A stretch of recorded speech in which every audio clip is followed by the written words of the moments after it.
A very good evening to you and welcome to Primetime News on TV1 for the Newsfirst team. I'm Azra Khan. Now before we head into our stories in detail, let's take a look at the headlines. Disposal of garbage halted. Health issues arise due to garbage dumped in several areas. Will Gotabaya be the next presidential candidate? Basil Rajapaksa responds. මම ඒක පෞද්ගලිකව හිතනවා ඒක මට සාතික වෙන්න පුළුවන් එවැනි ගුණයක් තියෙනවා කියලා ඊට වැඩිය තව කට්ටියත් ඇති මහින්ද ජනාධිපතිතුමාගේ හිතේ ඉතින් මම ඒක ඒ අයිතිය උදුර ගන්න යන්න බෑ. Duminda Disanayake hints that presidential candidates may change when discussions on forming an alliance conclude. President Maithripala meets King of Cambodia. Indictments filed against Sajin Vas. 3 defendants including Gamini Senrat acquitted and released.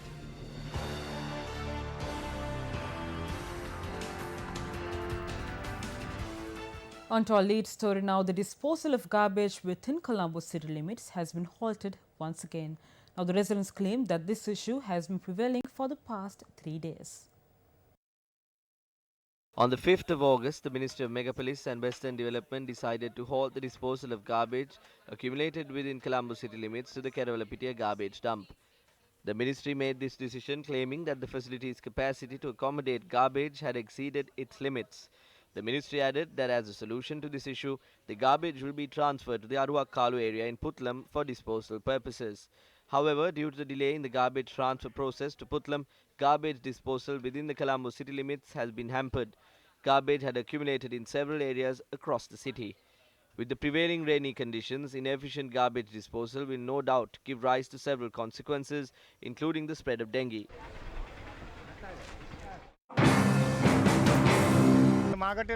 Can anyone even enter the market? Can you even buy any products? The drains are blocked with garbage infested with maggots. This garbage dump will increase by the day. This will be an inconvenience to all of us. We are living in hell. Who is responsible for this? This is very unfair. The taxpayers are suffering. As per the statistics of the Colombo Municipal Council, 550 metric tons of garbage is accumulated within the Colombo city limits on a daily basis. In that sense, 3 times of 550 metric tons or approximately 1,650 metric tons of garbage that has been accumulated within the Colombo city limits during the past 3 days now lies in several corners within the city limits. Employees of the Colombo Municipal Council claim that garbage disposal has been halted due to the unavailability of proper garbage dumping sites. We have given the task to ensure that accumulated garbage will be disposed. We have been instructed to ensure that the relevant companies in charge of garbage disposal will address this issue and transfer the garbage to Aruak Kalu. Despite the remarks made by the Municipal Commissioner, transferring of garbage to Aruak Kalu is much easier said than done. The Vanathavillu Pradeshya Sabha has requested for a monthly fee of 2.5 million rupees to dump garbage in the Aruak Kalu dump. In addition, the Municipal Commissioner said that the Colombo Municipal Council must pay 75,000 rupees per ride for a lorry that can transport approximately 10 tons of garbage. Thereby, 55 lorries are required to transport the 550 metric tons of garbage that is accumulated daily within the Colombo city limits. Accordingly, the Colombo Municipal Council will incur a cost of 4.125 million rupees daily to transport garbage to Aruak Kalu and a cost of 123.75 million rupees on a monthly basis. Meanwhile, the Vanathavillu Pradeshya Sabha claims that the monthly fee of 2.5 million rupees is not sufficient. One of the 5 sections in the sanitary waste dump site in Vanathavillu area is complete. However, as per the initial project, the waste that was to be dumped should be dried and packed. However, the garbage disposed does not fulfill those requirements. The people in this area have been inconvenienced due to this issue. Therefore, I must stand with my people at this point.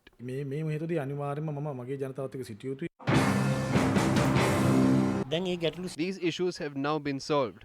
The Colombo Municipal Council has followed the proper procedures when disposing garbage. We have followed all the relevant standards.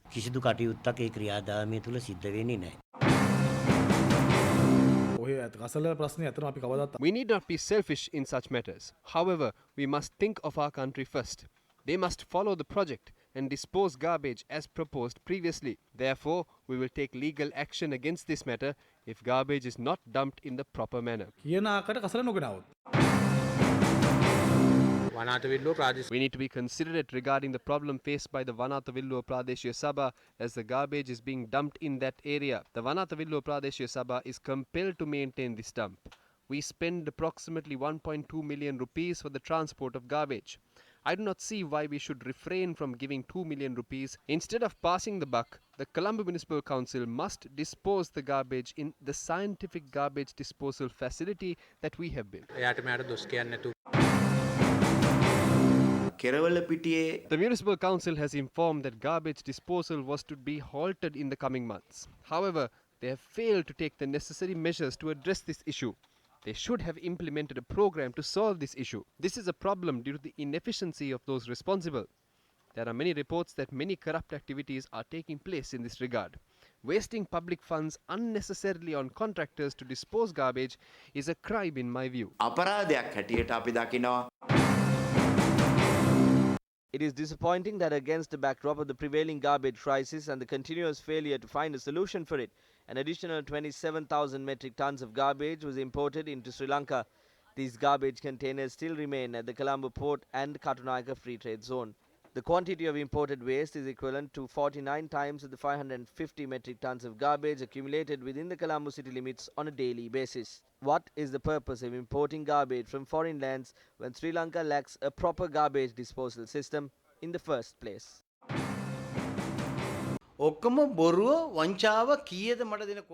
The only concern was about how much the commission is. When 2 to 3 days pass, this will be a disaster. There is a collision within the government. The UDA and the municipal council are also in a conflict. What is their policy?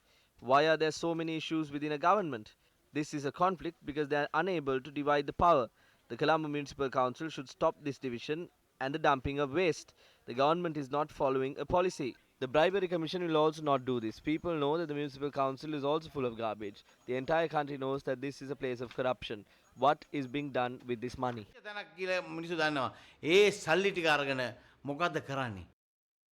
Those who were affected by the financial fraud committed by Blue Mountain staged a protest today. The group staged the protest opposite the head office of the company in Kirulapana while displaying placards. They charged that Blue Mountain committed financial fraud when selling lands in several parts of the country. Blue Mountain has mortgaged properties to banks and sold back to people, which resulted in these people losing property and the money. I am the first buyer of Veeragula Sinhasapura land in Yakkala. I completed the payments on the 20th of October 2015, including the lawyer fees. The bank has informed that the land has been auctioned. We face a lot of issues when obtaining a loan, but maximum amount of money has been given to these people. I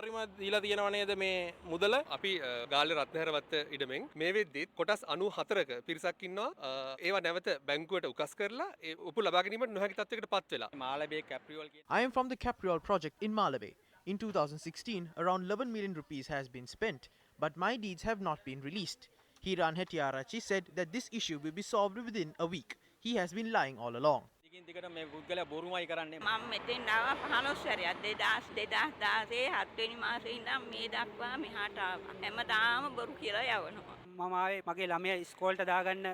ඔප්පුව අවශ්‍ය නිසා ඒ හේතුව කිව්වවත් අනුකම්පාවක් කිසිම නැහැ. ළමයා මට දැන් ලබන අවුරුද්දට ඉස්කෝලේ දාගන්න විදියක්වත් නැති තත්ත්වයකට පත් වෙලා තියෙන්නේ. රජයේ කවුරුත් උදව් කරන්නෙත් නැහැ, දේශපාලඥයෝ බලන්නෙත් නැහැ, මහ බැංකුවෙන් බලන්නෙත්. Complaints have been lodged in this regard and court proceedings are ongoing.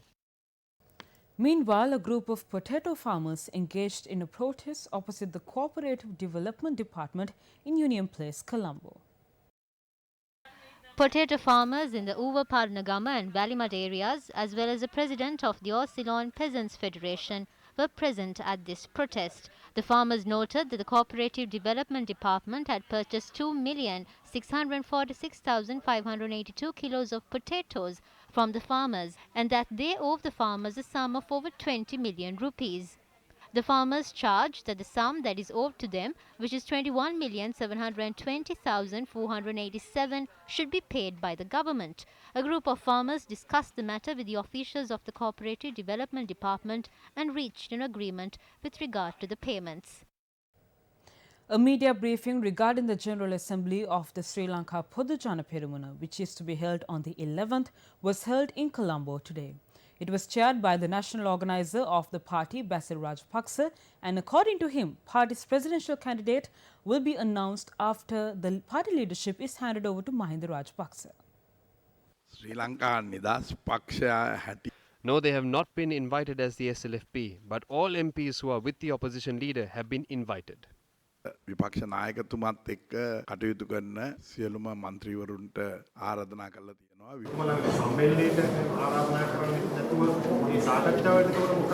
ඒකට බාධාවක් වෙන්නේ නැහැ. Invitations won't make any significant difference. I believe them not being invited will help this. මං හිතන්නේ ඒකට සහයෝගයක් වෙයි කියලා. We are glad if that can happen that fast. ඒවත් පුළුවන් නම් ඉතින් අපි හරි සතුටුයි. පොදු ජන පෙරමුණ ඉතාමත් සාර්ථක ලෙස ඉතාමත් ඉහළ සුවිශේෂී තත්ත්වයකට ගෙනාවේ ඔබතුමා. නමුත් එහි ප්‍රතිඵල නෙලා ගන්න අවසාන මොහොතේ වෙනත් කෙනෙකුට ඒ අවස්ථාව පූජා කරනවා. ගොඩනගපු කෙනත් Mahinda Rajapaksa is the leader who brought it up. I was remanded. I was told they will make me walk on the road if a new party is formed. Even I was glad that I'll be able to walk on the road. We established the party with the blessings of the people. පුළුවන් වෙයි කියලා. ඒ වගේම අපි පක්ෂය ගොඩනැගුවා. ඒ ජනතාවගේ ශක්තිය හා ධෛර්යය මත. ඔබතුමාට මේ ජනාධිපති අපේක්ෂකත්වයේ ගන්න තිබුණනේ මෙතරම් සාර්ථක ලෙස ජනප්‍රසාදයක් තියෙනවා නම්. හොඳයි ඉතින් මට එච්චර වාසනාවක් නැහැ. Good, but I'm not that lucky. As a party, we expect to bring proper management to this country. And it should be someone who could eliminate fraud and corruption. It should be someone with democratic values. Values තියෙන කෙනෙක් වෙන්න ඕන. මම ඒක පෞද්ගලිකව හිතනවා ඒක මට I personally think so. I can certify that. Maybe Mahinda Rajapaksa has other people on his mind. It's his right, not mine. අයිතිය උදුරගන්න යන්න බෑ. Meanwhile, following views expressed by MP Duminda Desanayake during a media briefing held at the SLFP headquarters. Any party has the right to announce the name of its presidential candidate. We all clearly state that President Maithripala is our presidential candidate. Likewise, that party has a right to name a candidate. However, with regard to the alliance, this is something that goes beyond context.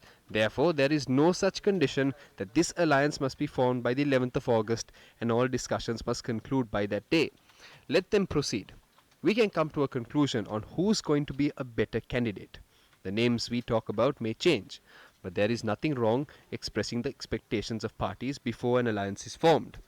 They have that right, but it will not hinder discussions. A new organization named National Viyath Power under the patronage of Venerable Professor Madhago Dabete Sathero was established today.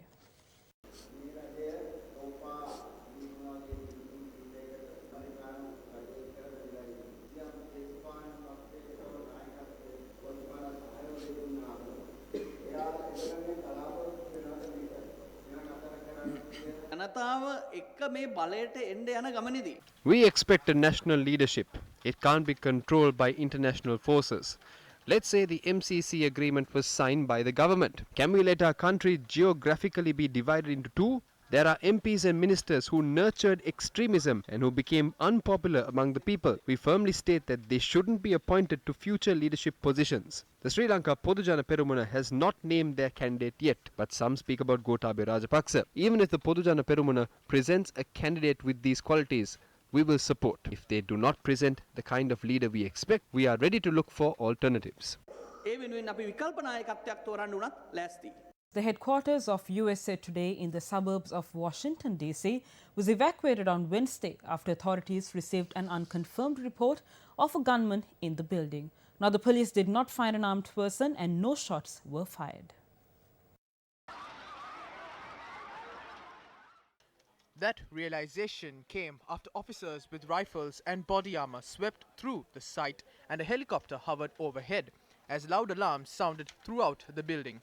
The apparently mistaken report followed another scare in New York on Tuesday night when hundreds of people fled down a sidewalk in Times Square after a backfiring motorcycle engine was mistaken for gunfire.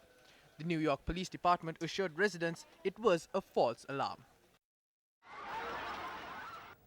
Amnesty International issued a travel warning today calling for possible travelers and visitors to the United States to exercise extreme caution when traveling throughout the country due to rampant gun violence, which has become so prevalent in the United States that it amounts to a human rights crisis. Amnesty International says it aims to hold up a mirror to the US using the model of the United States Department of State's travel advice for the US travelers to other countries. This travel warning comes after two back-to-back mass shootings brought the United States to a standstill. The first of the deadly back-to-back shootings occurred in El Paso, Texas, where a gunman killed multiple people at a Walmart on Saturday before being arrested. 22 people were killed and another 24 were injured in what federal authorities are now considering as an act of domestic terrorism.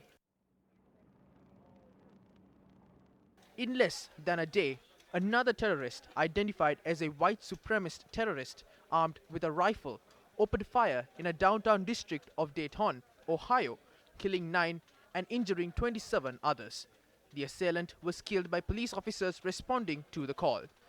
As of the 8th of August 2019, a total of 259 mass shootings have taken place in America, with 979 people being shot, and of those people, 246 have died. In response to the rampant gun violence taking place in America, Amnesty International has issued a travel advisory saying, quote, "Travelers to the United States should remain cautious that the country does not adequately protect people's rights to be safe, regardless of who they might be. People in the United States cannot reasonably expect to be free from harm. A guarantee of not being shot is impossible." End quote. The travel advisory addressed growing gun violence, mostly hate crimes, including racism and discrimination, highlighting that the traveler's race, country of origin, ethnic background, sexual orientation or gender identity may place them at a higher risk after recent attacks linked to white supremacist ideologies. Amnesty International has been calling for common sense reforms regarding the use and possession of firearms, including comprehensive background checks, national regulations for registering and licensing firearms, required training, a ban on high-capacity magazines and assault weapons, and mandatory safe storage laws. Amnesty International USA's campaign to end gun violence has focused on passing Section 42, the assault weapon ban, and the Disarm Hate Act. The Amnesty International Travel Advisory comes on the back of an initiative by Rehan Shahvikrama. The Newsline host wrote in his private capacity to Sri Lanka's foreign minister asking the minister to consider issuing a travel advisory against travel to the United States of America. Mr. Shahvikrama cited Sri Lankan students and other visitors to the United States. Tirak Marapana, the foreign minister, has not responded thus far.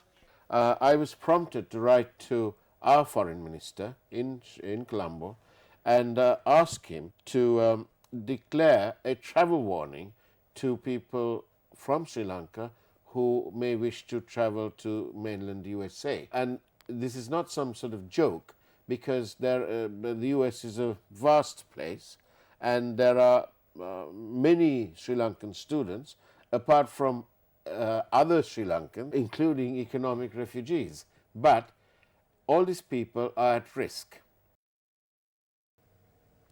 Two of the GIMANA projects were declared open in the Mana district today. Now, the event was held under the auspices of Deputy Leader of the United National Party, Minister Sajith Premadasa. 239 and 249 of the GIMANA villages were declared open, and it was named Joseph Vasnagar and Joseph Vaspuram. 86 million rupees was spent in total to build 95 houses in both the villages.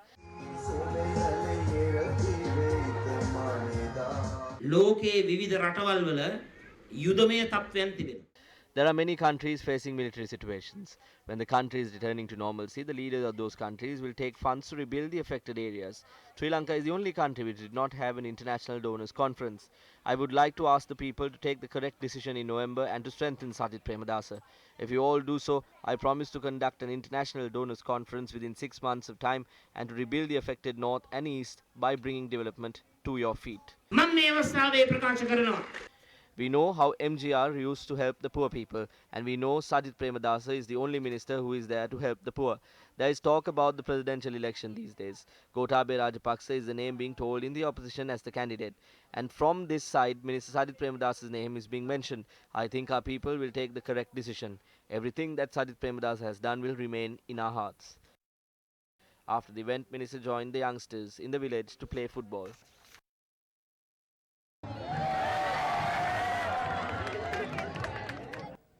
Minister of Telecommunication, Foreign Employment and Sports Harim Fernando expressed the following views in a media briefing today. There are reports that a meeting will be held on the 12th. I have said that Sajid will come to Badulla. I didn't say he was coming to some other place. The minister is coming to Halyala to declare open a loan and a housing program. Badulla is my electorate, so I will conduct a meeting because Sajid is coming. I do not know whether he'll become the president. It is up to the people to decide. I very openly raised my hands and said that I am on the winning side. Some had gone and requested to remove my ministerial position. I still said that I will stand on Sajid's side. I personally think that the UNP will fall into trouble if we don't follow a young vision. It is better to have a 52-year-old youth doing this than a younger or an elder brother doing it. Some might wonder as to who would consider 52 years to be young. When compared to the 70-year-olds, 52 is a young age. So I believe that a 52-year-old youth and someone who works day and night for politics is good for the country. He works hard. If Sajid doesn't contest, I will take a small break of 5 years. I will remain on that stance. Chairman of the Waligam Urban Council, Rehan Shahvikrama, also expressed the following views during an event today. Although this is my personal view, I present this representing the people of Waligama. Minister Harin said that he will take a 5-year break if Deputy Leader Sajid Premadasa doesn't get the nomination. I will also take a break of 2 to 3 months from politics and fully focus on the Urban Council. Because no matter what anyone says, I will not be able to face the people. I will not take a step back. I request the party leadership to make Sajid Premadasa the candidate or consider that one out of the 2 councils in the southern province gone. I will not get involved in those political campaigns. President Maithripala Sirisena, who is on a state visit to Cambodia, visited King Norodom Sihamoni this morning. President Maithripala Sirisena was accorded a grand welcome on his arrival at the Royal Palace by the King of Cambodia.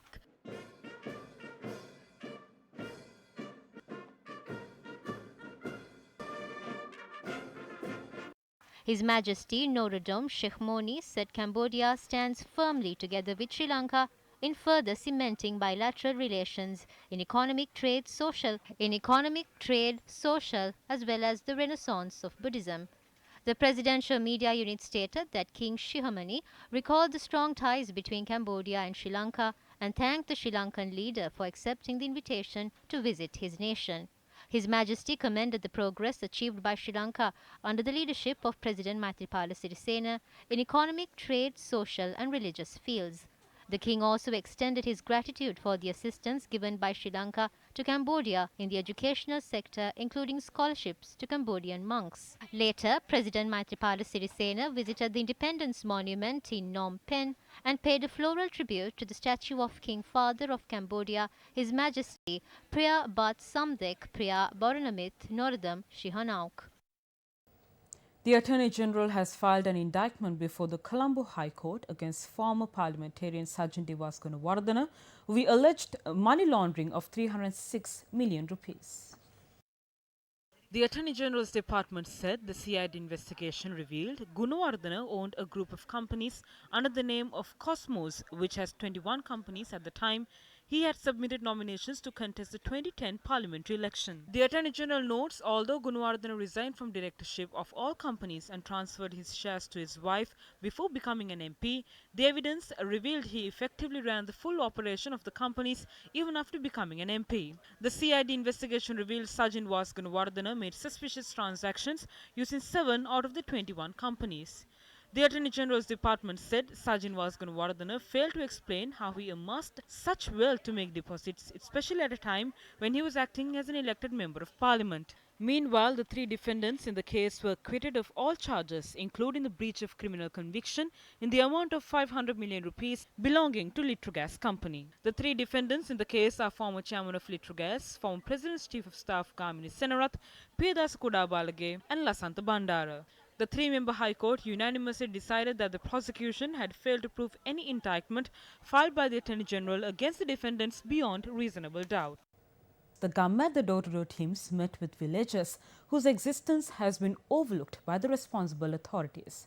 The villagers living in Putlam, Kilinochchi and Badulla districts were eagerly awaiting the arrival of the GIMANA door-to-door teams to share their hardships with us.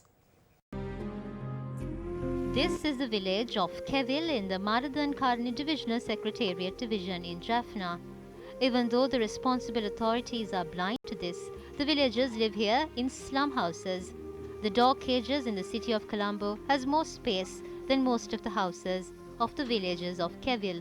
Roads are built and carpeted in Colombo on a daily basis, but in this village, the access road has not been renovated in several years. This sand road has never seen a layer of tar. Traveling on a tar road is another unfulfilled dream of the villagers in Kevil. During the dry season, the villagers travel on foot. During the monsoon, they get to places on a boat. The lack of a proper road is a major inconvenience for the villagers of Kevil. Kilinochchi is the closest town to this village. The district secretariat's office, schools and hospitals are all the way in Kilinochchi. They do not have water for their crops. They barely have water to quench their thirst. The only request of these villagers living in Kevil is that a proper road be constructed to access the town. This GIMANA team toured the Parnadan, Jaffna, Kilinochchi, Kevil and Kettukadu areas. Another one of our GIMANA teams toured the Puttalam district in search of the voiceless and forgotten people. The villagers living in Norachole, Vanathavilua and Serakulia are not given a fair price for their harvest. The villagers are not even given fertilizer compensation. They do not have water to nourish their crops. They don't even have water to quench their thirst. Most of the locals living in these villages have contracted kidney diseases by drinking well water. Even though the villagers have informed the relevant officials about this, their pleas have fallen upon deaf ears. Meanwhile, the villagers living in Mailankulama, Vanathavilua, Tevanura and the Pradipagama are caught in between the human-elephant conflict. The villagers in Angaharuloke in the Badulla district survive amidst a number of hardships. The villagers of Galkanda and Damalamulla have named this area Angaharuloke, which means Mars. This village gets this extraordinary name because it gets no help from anyone outside. The villagers of Angaharuloke have to fend for themselves through agriculture. But the irony is that there is no water to cultivate. The people in this village built a sluice gate in the Kakadana tank in order to obtain water for their cultivation. But due to the lack of a gate in the canal, the water dries down. Even though a canal was built to obtain water for their cultivation, that too wasn't completed.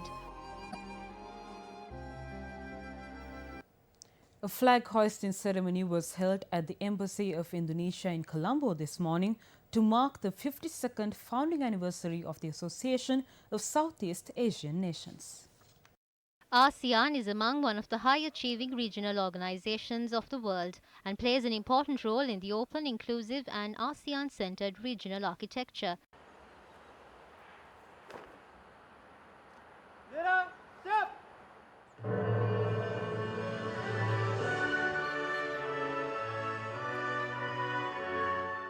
The event was attended by several distinguished guests, including the Ambassador of Thailand and ASEAN Chair, Chulamani Chatsuwan. And indeed, today, we ASEAN members are proud of ASEAN achievements. Certain economists have already forecast that ASEAN has potential to become the fourth largest economy in the world by the year 2030.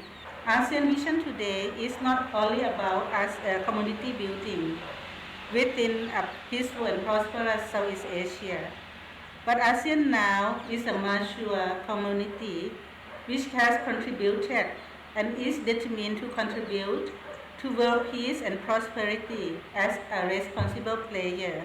Professor Shelton Kodikara, Sri Lanka's best-known foreign policy analyst, says that at the time ASEAN's inaugural meeting was taking place, they kept it open for 24 hours to enable Sri Lanka to make up its mind on whether to join the association. But Sri Lanka decided to keep out of it.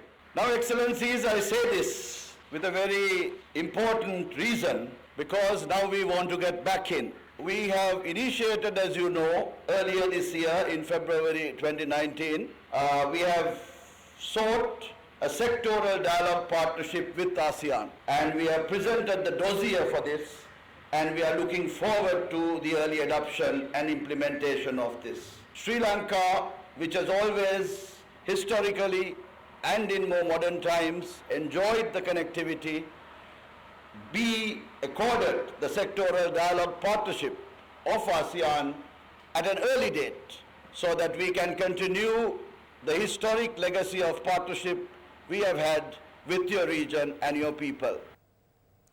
Every year, during the week ahead of the Kandy Asala Maha Perahera, animal lovers affiliated to the Kandy Association for Community Protection through Animal Welfare intervene and temporarily relocate the street dogs from the city square.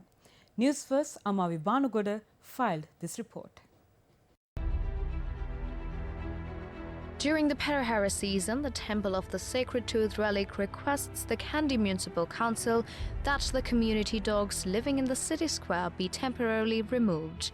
But due to the lack of proper facilities to house these dogs in the Kandy Municipal Council, the CACPO intervenes and carries out this activity. The dogs are removed from the city square and vaccinated with rabies and power distemper injections. It's significant that this human activity happens because we don't want the Dalada Perahera, one of the foremost Buddhist pageants in Sri Lanka, we don't want it to start with the inhumane activity. So we step in and we give that support to the authorities. The Asala Perahera commenced on the 5th and will go on till the 15th of August. These dogs that were removed were taken into a temporary shelter located in the city for the days to come. So after the Perahera, we will put them back and they have their own slots and own human beings in the city of Kandy.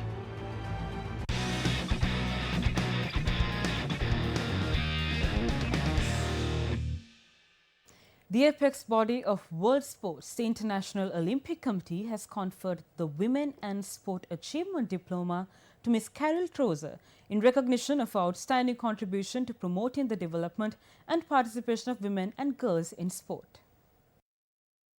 The International Olympic Committee annually confers the IOC Women and Sport Awards to promote the advancement of gender equality in sport.